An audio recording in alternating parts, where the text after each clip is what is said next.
Sir, sickle cell के बारे में आप क्या जानकारी देना चाहोगे? समाज में इसके प्रभाव क्या है और इसकी शुरुआत कब से हुई? तो आप बताइए।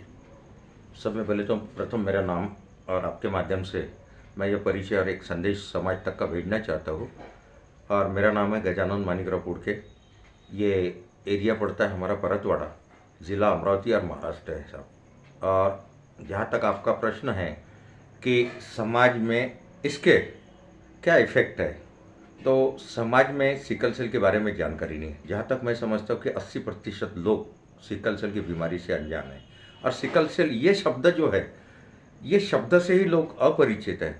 सिकल सेल का परिणाम ये हुआ कि इस पर कई तर्क वितर्क भ्रमित प्रचार कहीं हो गए, और जिस कारण कई लोगों ने समाज के अंदर क्या हुआ कि जहाँ यदि किसी डॉक्टर ने यदि डिक्लेरेशंस दे दिया, डायग्नोसिस हो गया कि भाई आपके बच्चे को सिकल सेल की बीमारी है और संपूर्ण आयु तक आपको इस बीमारी से जूझना पड़ेगा, रक्त चढ़ाना पड़ेगा। इन स्थितियों के अंदर कई लोगों ने उन बच्चों का परित्याग कर दिया। और जहाँ तक मैं समझता हूँ कि ये कुदरत, ईश्वर, इन सब चीज़ों का और हमारी मानवता का अनादर है।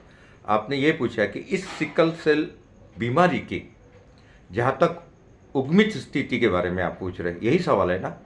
उद्गमित स्थिति के बारे में मैं आपको समझाना चाहूँगा कि देखो, मनुष्य सब में पहले तो कबीलाई में रहता था।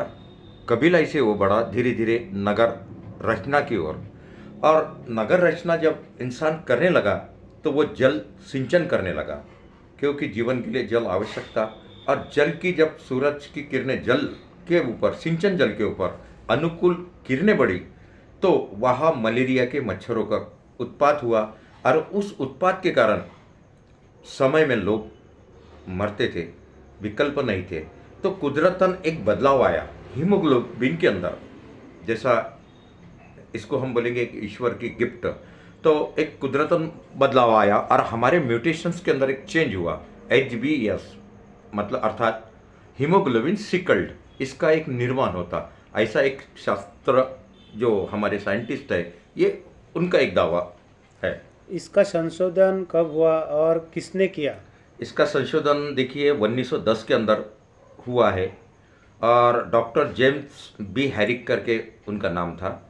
तो वो जब अपने लेबोरेटरी के अंदर संशोधन कर रहे थे तो उन्होंने ये पाया कि रक्त कणों के अंदर कुछ सिकल का मतलब होता एक इंग्लिश शब्द है, और उसका हिंदी अनुवाद होता दराती, कि दराती जैसे भी जो रक्त कण है।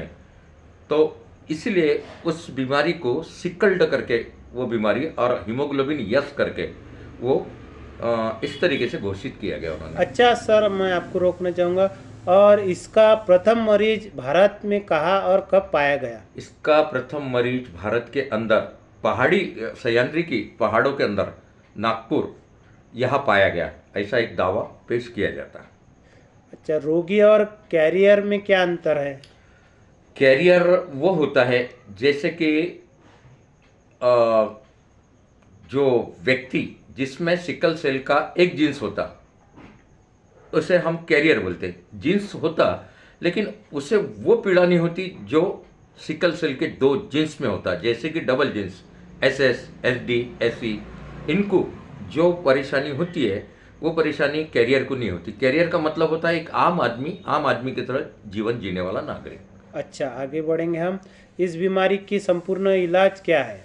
इस बीमारी का संपूर्ण इलाज आज है bone marrow gene replacement therapy.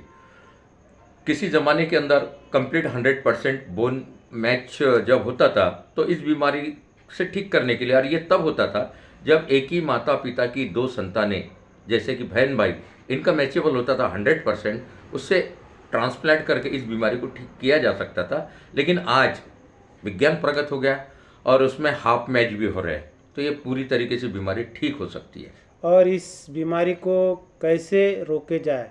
इस बीमारी को रोकने का एक सरल उपाय है, और उसके लिए हमारा समाज और सरकार सिस्टम, ये उसके लिए जहाँ तक का महत्वदायी रखता है। देखिए, हम विवाह करते, जन्म कुंडली मिलाते, लग्न कुंडली मिलाते, लेकिन हम रक्त कुंडली नहीं मिलाते। तो जहाँ तक दोनों पति पत्नी हैं, विवाह से पहले लड़का और लड़की, इन दोनों का रक्त परीक्षण कर लो।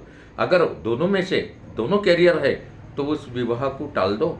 यदि वो कैरियर नहीं है और उसमें से एक कैरियर है तो विवाह संपन्न करने में कोई हरकत नहीं है। सर सिकल सेल मरीज उनकी आयु क्या होती है और कब तक जी सकते हो? जहाँ तक सिकल सेल आयु के बारे में बहुत जटिल प्रश्न आपने पूछे, और यदि कोई ये दावा करता कि वो 15 साल में मरता, 18 साल में मरता, 20 साल में मरता, तो ये एक संशोधन का विषय है। और ये दावे के साथ इसलिए बोल रहा हूँ कि ये मेरे पास में गैजेट है, भारतीय राजपत्र।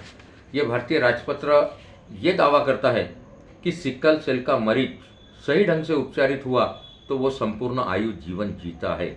और इस समाज के अंदर मैं आपको ऐसे कई लोग बता देता हूँ कि 60 साल की उम्र जिनकी हुई, और जमैका जैसे राष्ट्र के अंदर उनकी आयु 65 से 80 वर्ष है। मैंने कई ग्लोबल अटेंड करा, ये आपके सामने प्रमाणित है।